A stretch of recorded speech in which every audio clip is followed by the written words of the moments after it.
So, let's imagine another scenario. Kid is standing entirely frozen in the middle of the room, unable to move, right? Just stands perfectly still. So the kid is standing perfectly still in the middle of the room, and you, being the keen observers that you are watching closely. Because, as Yogi Berra said, you can learn a lot, you can see a lot by looking. So you've taken a good hard look, and the kid does this with his foot. Maybe deflects it 5 degrees. 5 degrees. And you see that, and you say, oh, you're thinking about going over there. I see your foot. You're thinking about going over there. May not be true, right? But you're trying to tell the kid that the thing that moved his foot might have been a thought. Maybe he had a thought in his head. So this is a really, really easy intervention, right? Really intervention. Really easy intervention. And that's the entire work. And it's slow, and it's subtle, and it's incredibly intricate, it's precise, and it's beautiful micro-neuron surgery. And it will only take about 10,000 iterations before it brings any kind of actual result. So if you do that 10,000 times, I think you'll be fine. It'll be totally good. And that's the difficult news, right? But I think you guys are up to it. That's the hard part. But here's the good news. I have good news. As the child begins to form an idea, grow the facility to recognize that it's an idea, begin to form desires and recognize desires, and begin to be able to put that together into a plan, he will do a number of other wonderful, delightful things. He will stop hitting other children and other staff members. He'll become symbolic and address verbally and symbolically.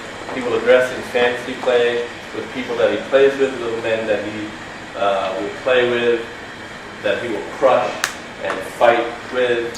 He'll turn sticks into guns, and sponges into guns, and cars into guns, and little toy men into guns, because this is what kids do. But he won't poke kids and staff, and he won't have to smear his feces all over the walls, and he won't have to bite.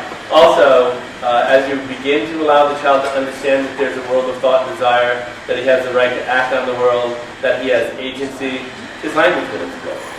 Assuming that the mechanism of language isn't broken, that his tongue and palate and motor feedback and all the other wonderful things that the SLPs can tell you about can all be brought to bear on the complicated process of forming words, his language will take off.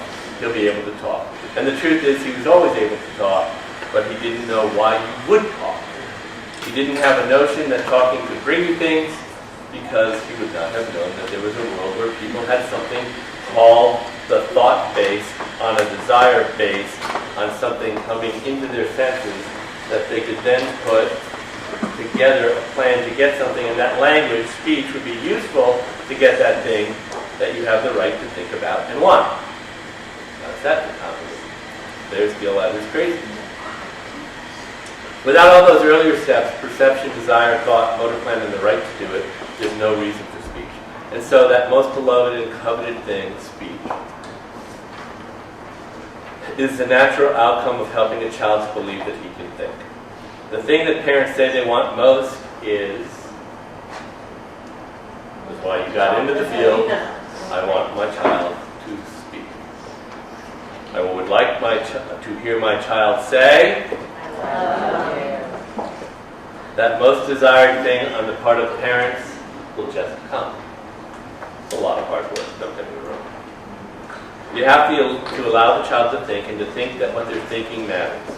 And so, when I rail against applied behavior and analytic interventions, and I do rail against them, it isn't because I think people are bad in some way, it's because I think they're misled. They are doing an intervention that actively harms children, and they're doing it because they believe it helps children. Any intervention that tells the child, and therefore tells the child's brain, that they should depend upon an outside individual for their thought is the wrong intervention.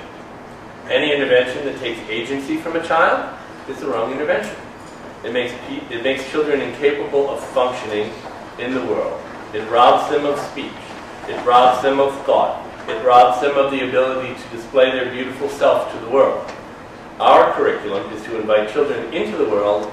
It's a beautiful place. And as Robert Frost said, the world's the right place for love. I know not where it is likely to go better. So let us use our great attention and love and devotion and our DIR model to invite the children into the world and to allow them to see that the world is the right place for love.